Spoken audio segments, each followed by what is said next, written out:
हमारे चैनल को अवश्य सब्सक्राइब करें और नए अपडेट्स सबसे पहले पाने के लिए इस बेल बटन को दबाना न भूलें।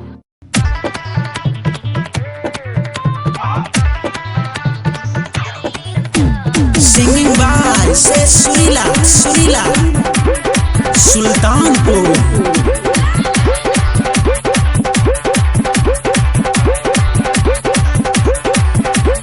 छोड़ो अब कैसा शर्माना, सारी रात है नाच नचाना, नाचा तू हूँ गोरी सारी रात।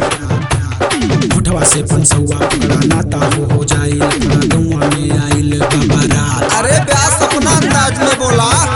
छोड़ो अब कैसा शर्माना, सारी रात है नाच नचाना, नाचा रानी तू हूँ सारी रात। होठवा से पंसौआ पकड़ा, नाता हो जाए लफड़ा, गौवा में आइल बारात।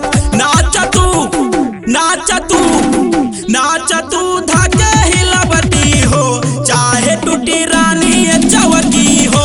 नाचा तू धाके हिलावती हो, चाहे टूटी रानी चवकी हो, चाहे टूटी रानी चवकी हो, चाहे टूटी रानी चवकी हो।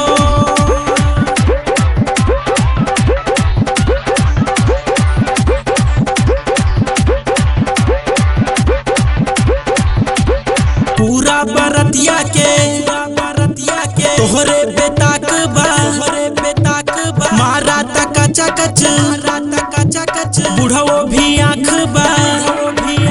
पूरा बरतिया के तोहरे बेताक बा, मारा तका चकच बुढ़ाओ भी आँख बा।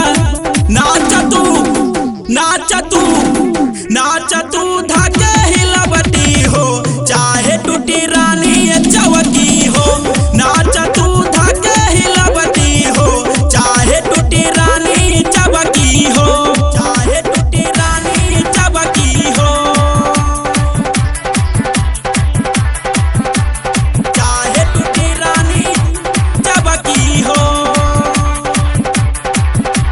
भूख भइल बारू तू सारी हो रात के बात गठियाला हो शेष सुरीला के।